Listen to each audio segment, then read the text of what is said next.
Muy buenas tardes, amigos. Este es el programa Diálogos del Montonero.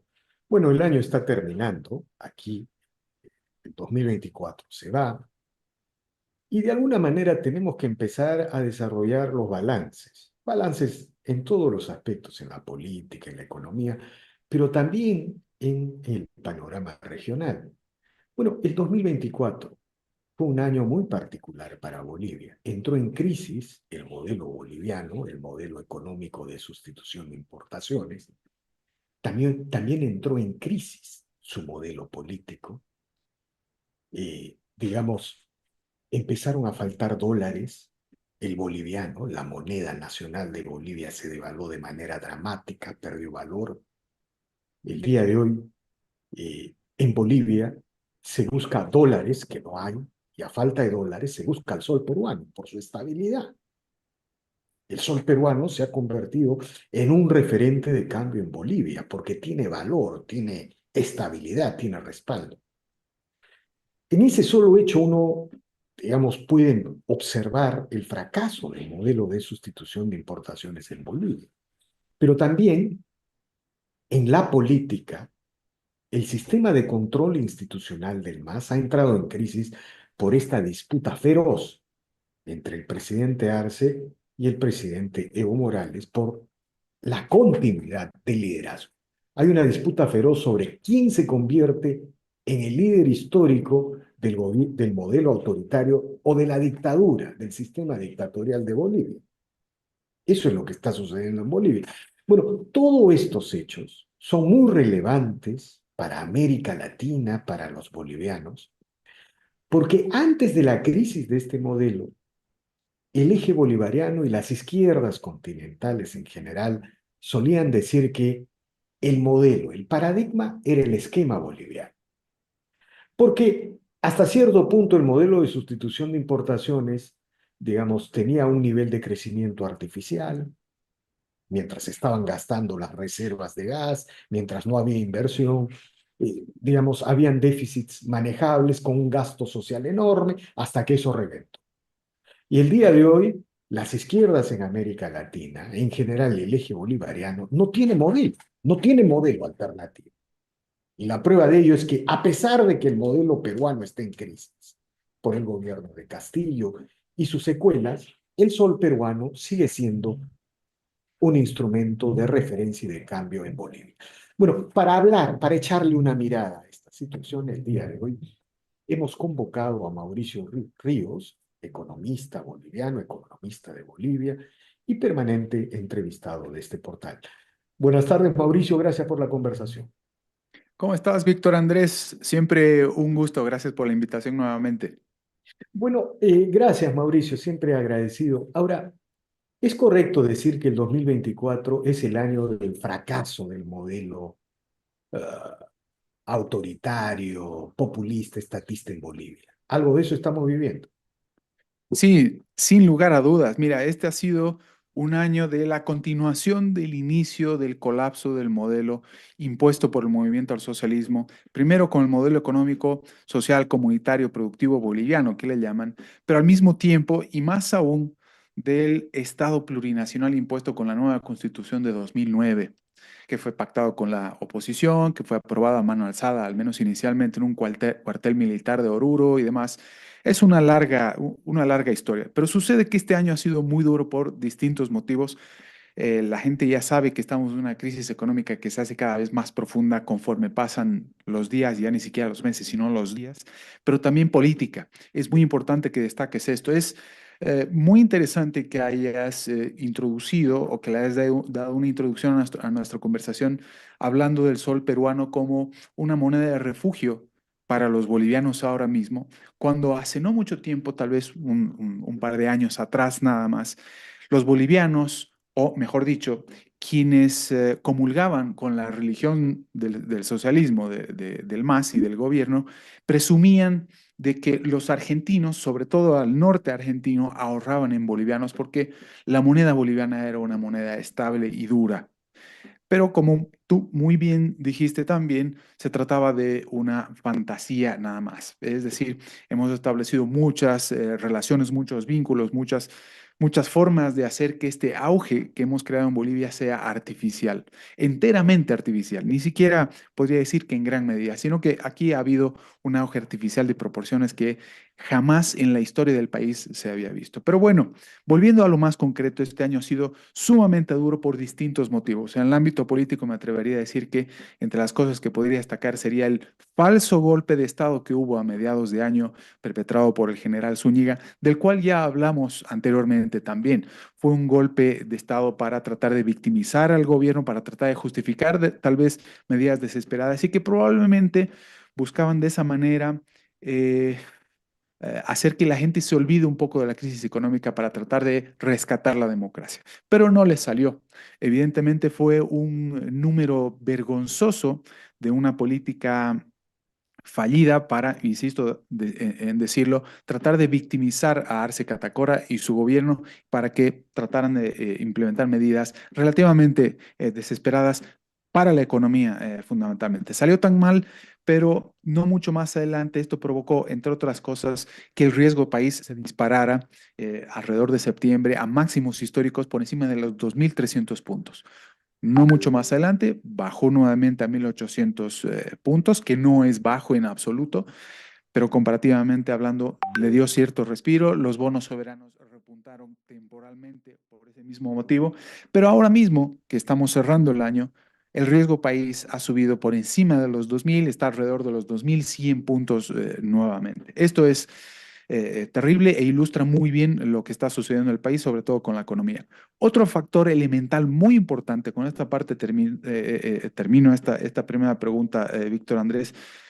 Bolivia ha sufrido unos incendios forestales que se traducen en la mayor catástrofe ambiental que ha tenido el país en su historia por el incendio de 14 millones o incluso un poco más de hectáreas de bosques y selvas y áreas protegidas en el país, en el oriente del país y más concretamente en Santa Cruz. Esto ha sido terrible porque, entre otras cosas, está haciendo que las largas extensiones de cultivos en esas tierras se queden sin agua, lo cual añade todavía mayor crisis a la crisis que ya existía de sequía, que ha sido la peor en los últimos 30 años. Es decir, si el 2024 ha sido malo, el 2025 va a ser todavía peor porque vamos a tener mayor escasez ya no solo de combustible, sino además de alimentos. La siembra ha sido muy mala, la cosecha ha sido muy mala y por tanto tendremos inflación por el lado, por impacto de oferta, también por shock de oferta el próximo año. Así que es un conjunto de elementos muy importantes que se debe destacar tanto en el ámbito político como económico en el país en este 2024. Eh, Me gustaría insistir en este tema de la moneda, ¿no es cierto? De la moneda, porque digamos, es muy simbólico sobre cómo los modelos económicos se entrecruzan, ¿no es cierto? Yo recuerdo que hasta antes de la crisis del modelo boliviano, por ejemplo, en una parte del sur del Perú, hay que decir, los puneños, ¿no? Un gran sector de los puneños señalaban de que el camino era el modelo boliviano, ¿no? Eh, pero ahora a nadie se le ocurre decir eso, porque todo el mundo conoce que en Bolivia no hay dólares. El modelo de sustitución de importación. Bueno, hasta primero empezaron a acabarse los dólares porque la inversión privada, no hay un ciclo exportador, ¿no es cierto? Este, y tomaron los ahorros de los pensionistas, pero eso también parece que no va, no hay dólares, y en este contexto se está optando por el sol peruano como una de las monedas de refugio más cercanas, más directas. Cuéntanos este fenómeno porque es muy importante contrastar cómo los modelos se expresan en estas relaciones. Sí, déjame contarte, qué interesante la pregunta que me haces, porque yo también estuve tratando de hacer recuerdos sobre lo que sucedió a principios de los 90, fines de los 80 en el Perú con Fujimori y al mismo tiempo el Ah, primer Alan García y demás, etcétera.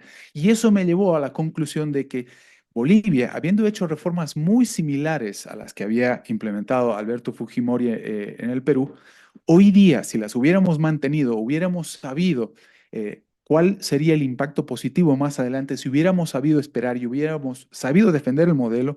Hoy Bolivia sería como el Perú y con todos los respetos me permitiría decir que incluso algo mejor, porque las reformas acá estaban orientadas en la misma dirección, pero fueron relativamente más ambiciosas. Pues bueno, es eso lo que ha sucedido en el país. Enterramos el modelo que todavía preserva el Perú, aunque necesitara reformas. Algunas reformas de actualización, de modernización, han servido muchísimo, han mantenido la macroeconomía en el ámbito fiscal y monetario, y eso les está permitiendo darse el lujo de tener crisis política. La cantidad de gobiernos que han tenido solamente en los últimos 5 años les permite estabilidad. Eso es algo extraordinario que los peruanos deben saber valorar de lo que ha dejado alguien como Alberto Fujimori y todos los tecnócratas que lo acompañan en ese sentido para tomar el impulso que estaba dando la propia caída del muro de Berlín en Europa a fines del 89. Así que iban en ese vagón y estuvo muy bien, mantuvieron. ¿Qué pasó en Bolivia? Lo enterramos de inmediato.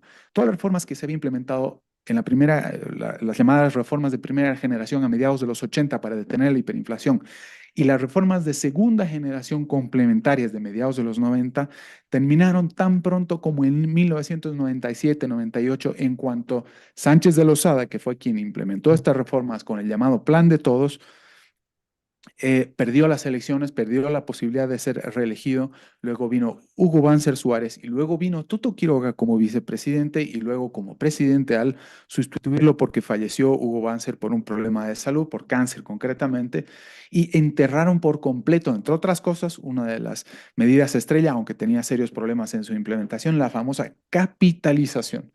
Uno de las fuentes más importantes de ingreso que hemos tenido en el país se debió justamente al proceso de privatización gradual que hubo concretamente en el sector de hidrocarburos. Eso permitió una cantidad de inversiones que él jamás había visto el país en su historia en el ámbito concretamente privado. Y eso nos permitió afianzar la exportación del gas a los mercados, primero el brasilero, con un esfuerzo de alrededor de 30 años de expertos en la materia, y luego el mercado argentino. Pero con la nacionalización, poco más tarde, en 2006, del sector por parte del movimiento al socialismo, primero tuvimos un auge extraordinario por la cotización internacional de materias primas que exportábamos al Brasil y a la Argentina, pero mucho más, no mucho más adelante, duró mucho tiempo esta llegada de ingresos extraordinaria con la nacionalización, pero el gobierno del movimiento al socialismo, los gobiernos supieron eh, capitalizar políticamente ese efecto que no era atribuible a ellos, no era atribuible a la nacionalización, sino al efecto de precios internacionales. Tanto es así que hoy día la crisis que estamos viviendo es porque el modelo impuesto en 2006 por medio de la nacionalización de hidrocarburos ha colapsado. La capacidad de producción de gas, Víctor Andrés, ha colapsado o está cerca de colapsar y se calcula que no mucho más adelante vamos a tener que incluso importar gas de vaca muerta para poder satisfacer la demanda Argentina. interna. No solamente que hemos perdido ingresos, no solamente que hemos perdido capacidad de producción, no solamente que hemos perdido mercado, sino que ahora vamos a tener que importar aquello de lo que hace solo 20 años presumíamos. Y ya se está sintiendo el efecto de la crisis de los combustibles. Está empezando a faltar energía y combustibles en Bolivia. Sí, así es, faltan combustibles ya desde inicios del 2023, es decir, vamos 2 años continuos con severas crisis de abastecimiento de combustibles. Hemos tenido que comprar petróleo, incluso combustible diésel y gasolina a Rusia, lo cual eventualmente se puede traducir en sanciones nada menos que de Estados Unidos. Vamos a ver qué es lo que sucede con Trump todavía. Pero esto es muy severo porque esto da cuenta de que estamos quedando aislados no solamente financieramente del mundo.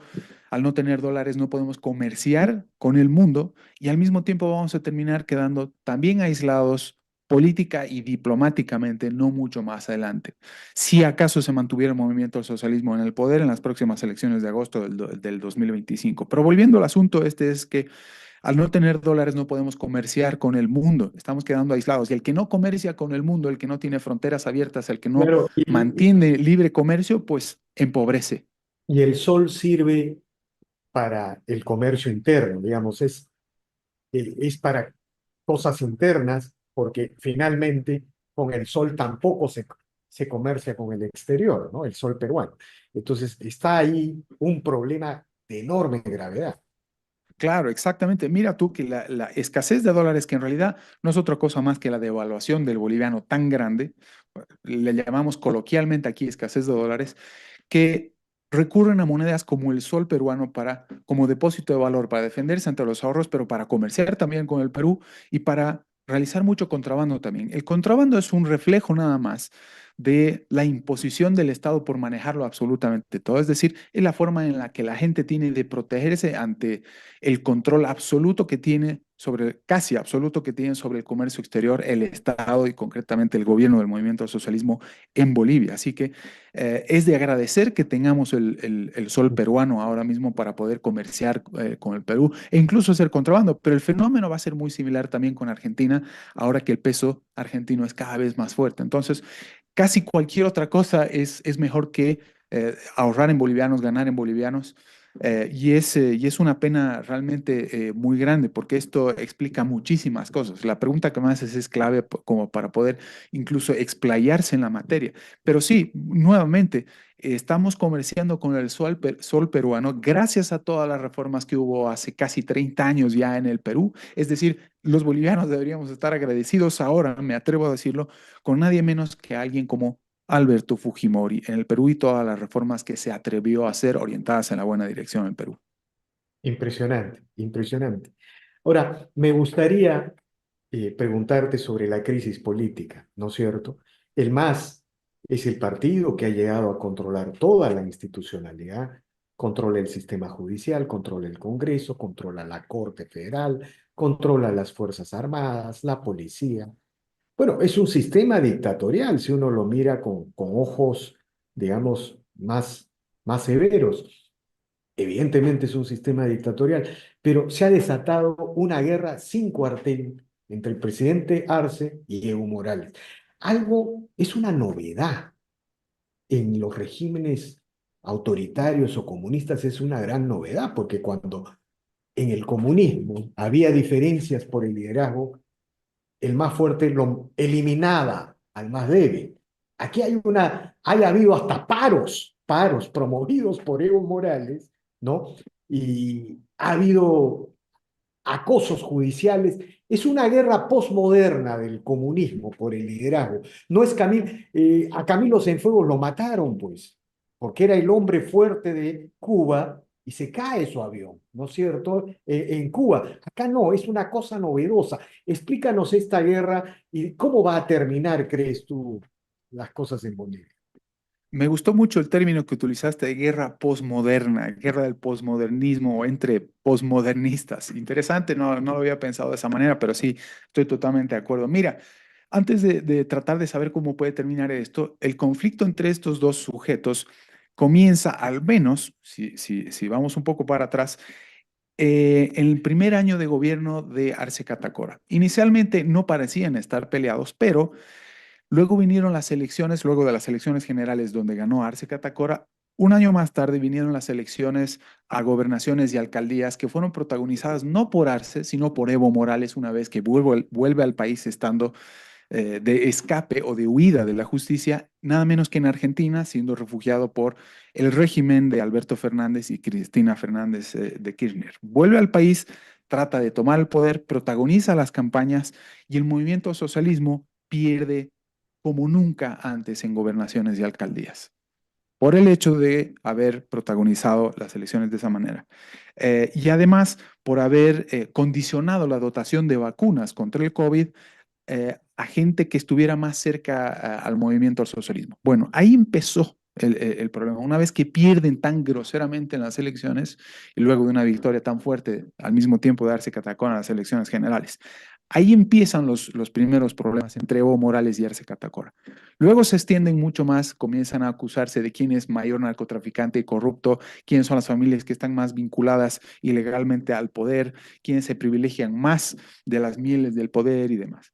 Y al mismo tiempo Arce también le gusta enormemente esto de practicar el poder, que aprendió desde luego de nadie menos que el propio Evo Morales, habiendo sido su ministro, que más tiempo se quedó a su lado, tal vez después solamente de David Choquehuanca o vicepresidente de Arce Catacora. Pero bueno, en fin, ¿en qué puede terminar todo esto? Bolivia también ha vivido un evento o una serie de eventos relacionados a este conflicto muy complicada, porque al problema de escasez de combustibles, alimentos, inflación, falta de productividad, falta de capacidad de exportación y demás, se suman los bloqueos de Evo Morales y la facción cocalera en el Chapare de Evo Morales e inician bloqueos de las principales carreteras del país durante casi un mes de manera continua y la gente lo aceptó extraordinariamente. Ahí todo el mundo comenzó a llamarle la atención a Arce Catacora. Bueno, si realmente hay conflicto entre ustedes, ¿por qué no lo detienen realmente? Es decir, ¿cuál es el verdadero conflicto? ¿Hay o no conflicto realmente? Motivos no faltan, elementos, evidencias para detenerlo y demás no faltan. Pasan los bloqueos, debilitan todavía más la economía, y existe un mandamiento de aprehensión contra Evo Morales por parte de una fiscal en el departamento de Tarija, no por los bloqueos, sino por trata y tráfico de personas, una serie de denuncias que comienzan al menos el 2020, inmediatamente antes del gobierno de Arce Catacora, es decir, en el gobierno de Yanine Áñez.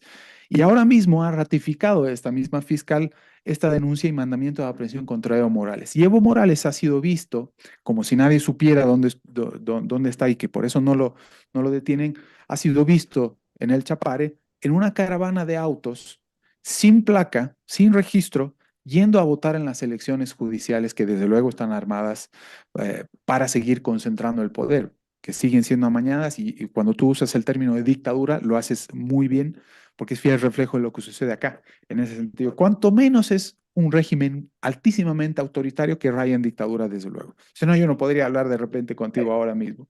Pero bueno, eso es lo que sucede ahora mismo. Tenemos un evento Ahora, político muy serio entre Arce permíteme y Evo ahí una Morales. pregunta, Mauricio. ¿Acaso no estamos ante un nuevo ensayo del eje bolivariano? Mira, el modelo cubano se replicó en Venezuela, pero el modelo venezolano está entrando en crisis por el modelo económico, pero también por la actividad de la oposición. En Venezuela, Corina Machado, Edmundo González, hay una oposición real. En Bolivia está sucediendo algo singular, único. El oficialismo y la oposición están dentro del eje bolivariano, están dentro del eje del MAS, si tú quieres, aunque creo que el MAS se ha distanciado de Evo Morales como institución, ¿no es cierto? Pero esta lógica de oficialismo-oposición dentro del eje bolivariano no permite que surja la oposición democrática verdadera de alguna manera. Hay algo de eso. Sí, es muy interesante lo que afirmas también. Bueno, vamos a ver lo siguiente, tratamos de matizar un poco respecto a la oposición en Bolivia. Yo no me atrevería a decir que están en el eje necesariamente o que son parte del régimen, pero sí que han tenido actitudes y han tomado muchas decisiones que, por las cuales se los puede acusar de ser funcionales al régimen. Eso sí, y con actos muy concretos como la defensa del mar en un juicio que teníamos por el mar y por el Silal, incluso también en La Haya, con Chile. Se reunieron todos para apoyar, en realidad Evo Morales y no el mar, tanto así que perdimos groseramente el juicio y nadie volvió a decir nada, pero se les puede atribuir el hecho que hayamos vuelto a perder el mar en Bolivia frente a Chile en un juicio internacional que nunca más lo vamos a poder recuperar. Anécdotas como esas son las que permiten dudar al menos un poco de qué es lo que está sucediendo con la oposición. Si acaso es verdadera oposición y no acaso funcional también, pues es muy débil y entre otras cosas porque no tiene buenas ideas, no tiene mejores ideas. Hay muchos candidatos ahora mismo que se perfilan como presidentes para el próximo año, que no por eso van a ser los candidatos ideales, pero que también se les cuestiona el hecho de por qué, luego de ser durante 20 años los eternos candidatos, no han tenido el pequeño detalle de fundar su propio partido, al menos. Ahora tenemos el fenómeno eterno también de la democracia en Bolivia de que se alquilan siglas de partidos muy antiguos, como el Frente Revolucionario de Izquierda, que si acaso no fue miembro del propio Foro de Sao Paulo, nació siendo abiertamente comunista a finales de los 60 y salió del Partido Comunista y ahora aparece en la aparente derecha ofreciendo en alquiler la sigla para que puedan Ahora, postularse. Es una confusión enorme y una contradicción en en términos este, inaceptable. en este contexto confuso, fragmentado, en esta lógica oficialismo-oposición dentro del eje bolivariano, que más o menos describes, ¿hay espacio para el surgimiento de una oposición democrática?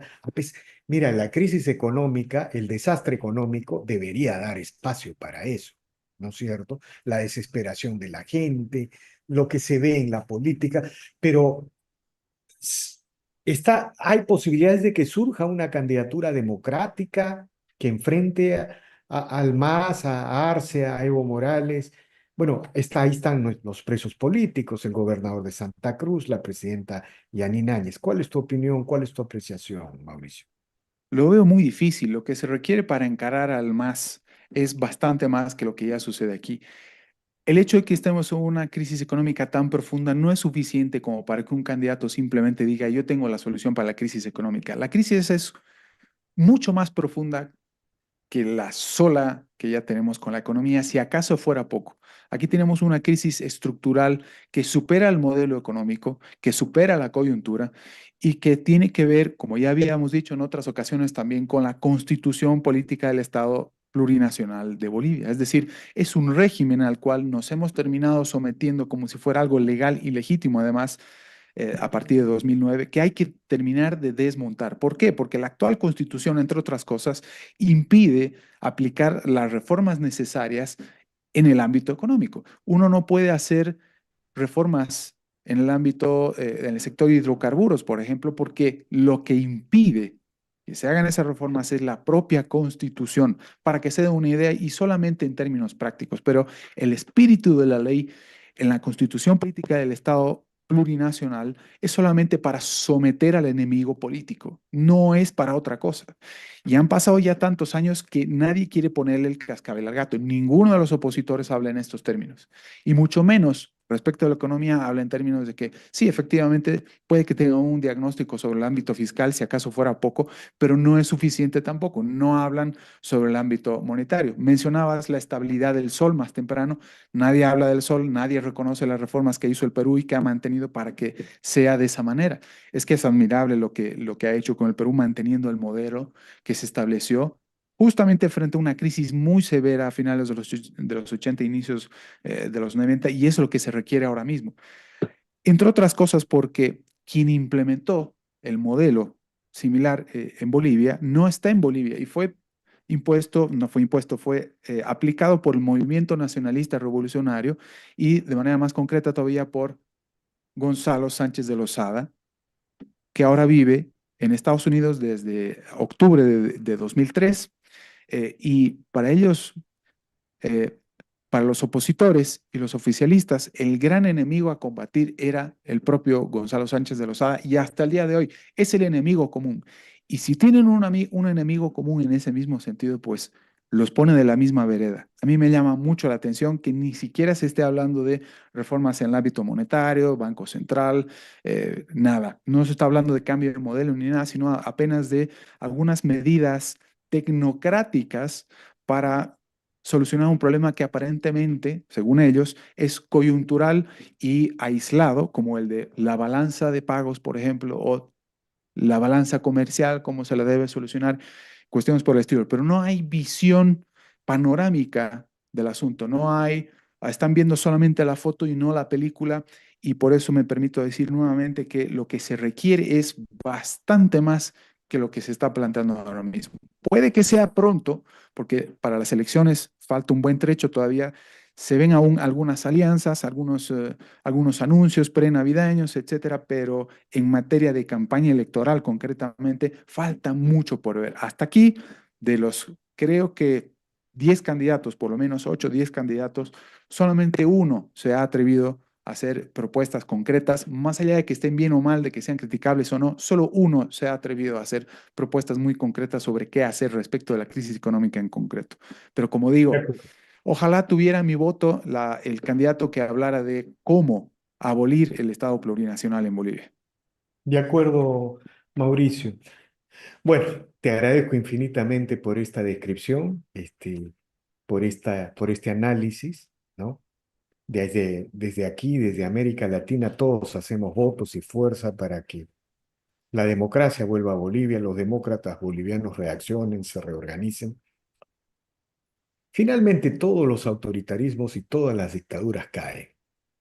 Eso está, eso está, lo que pasa es que los pueblos, a veces el sufrimiento de los pueblos se prolonga demasiado por falta de una buena política, una buena estrategia. Pero en fin, ahí estamos y te agradezco nuevamente por las declaraciones, Mauricio, y seguiremos hablando el próximo año como siempre lo hemos hecho. Muchas gracias. Totalmente, el agradecido soy yo. Estoy de acuerdo contigo con la idea de que las dictaduras caen, pero hay veces en que hay que terminar de darles el empujoncito para que no se prolonguen ni un solo día más. Pero bueno, en fin, nuevamente el agradecido soy yo. Un saludo y hasta la próxima. Hasta la próxima, Mauricio. Gracias. Bien, amigos, esta ha sido una nueva edición de Diálogos del Montonero. Regresamos en la siguiente edición. Gracias.